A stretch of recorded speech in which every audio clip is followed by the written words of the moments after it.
It's time for another verb of the day. Today's verb is officiate. Let's take a look at some of the definitions or the ways that we use this verb. The first way you're likely to hear officiate used is to mean to act as an official in charge of a sporting or some other type of event. So this particular verb is used to describe the people who are making sure the rules are being followed during a sporting event or some other type of competition. A second way you'll hear officiate used is to mean to perform a religious service or a ceremony. So pretty common to hear this verb used in connection to weddings. You should know that officiate is a regular verb. To make the progressive form of this verb, I need to drop the E before I add ing to form officiating. The past tense and participle forms of this verb can be made by just adding the letter D since this verb already ends in an E. Our base verb, officiate, ends with a T sound. And this means when I add that past tense ending, I need to add an extra syllable to the word. So my ed ending here is going to make an id sound. So that should sound like this: officiated, officiated. Now, you might encounter a couple phrasal verbs with officiate. The first would be to officiate as. And this really connects back to the first definition we talked about. So it's used quite often to mean someone is serving in an official role at a particular event. An example of this might be, she officiated as the judge of homemade jams and jellies at the fair. Okay, so served in this very official role. A second phrasal verb you might encounter is to officiate at. And again, the meaning here is pretty much the same. So we're talking about serving in some type of role of authority. And what's going to follow the particle at here is the place, the event. An example of this: one of our best friends officiated at our wedding. Okay? So served in this official role. And that's a true statement. Now let's continue practicing our verb of the day, officiate, in a couple different verb tenses. We'll practice the past perfect and the simple future, focusing on be going to today.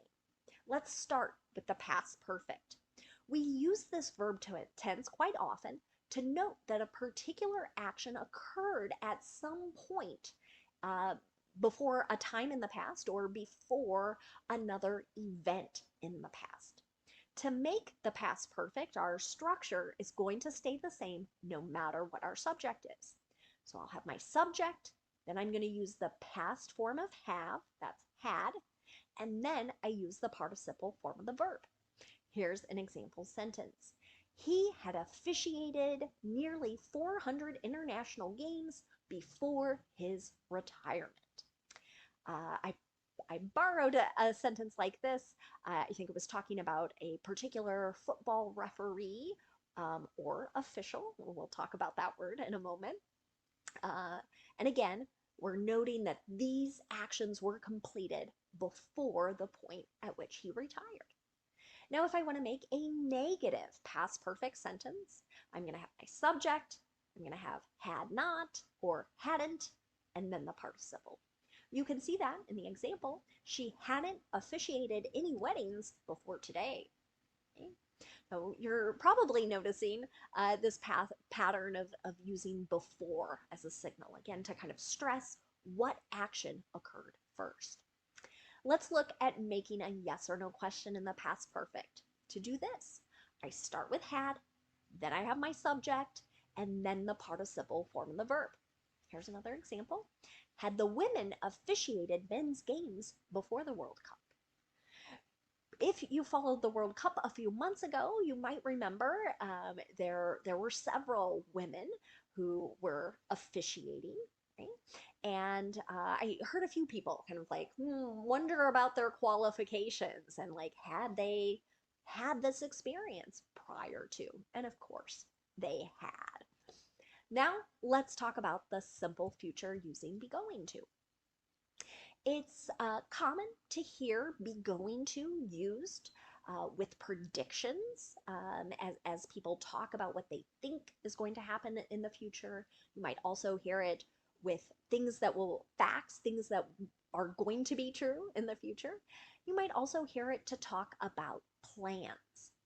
And when we make sentences in the simple future using be going to, we have to pay attention to our subject. And the reason for that is our form of be is going to change based on what the subject is.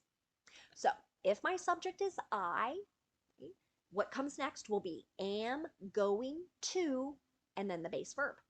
If my subject is you, we, or they, I'll use are, A-R-E, going to, and the base verb. And if my subject is he, she, or it, I'll use is going to, and then the base verb. Let's take a look at an example. They're going to officiate the first playoff game. Okay. Here's an example, maybe where I'm describing the plans. This particular crew or this group is going to be responsible for enforcing the rules for this particular game or sporting event. Now let's look at the simple future. Again, I still pay attention to my subject, and so my form of be will change. But after be, use not, and then going to, and the base verb. Here's another example. I'm not going to officiate during any competitions.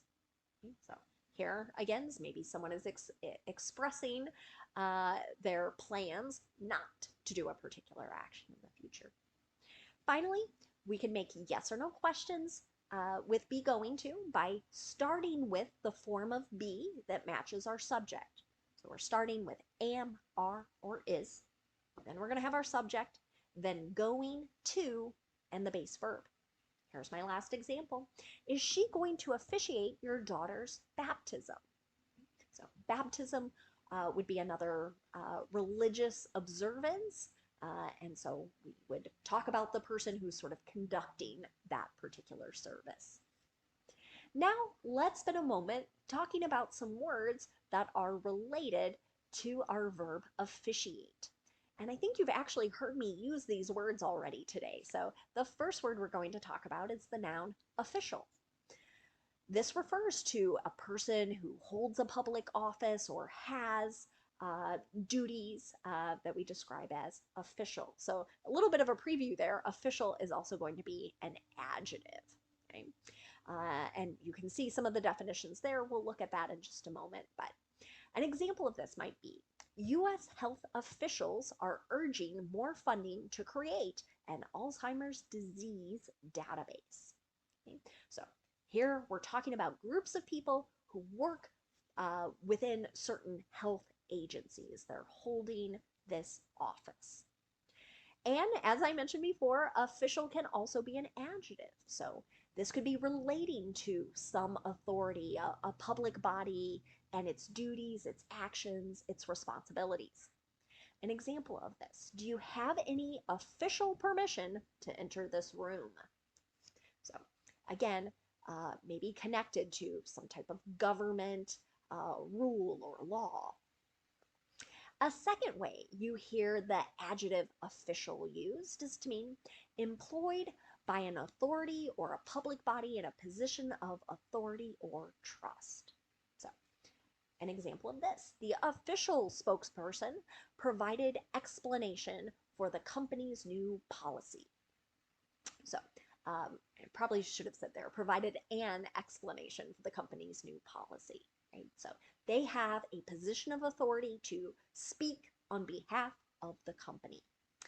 Now, I'll mention one last thing, that sometimes this adjective official gets used really just to mean formal, right?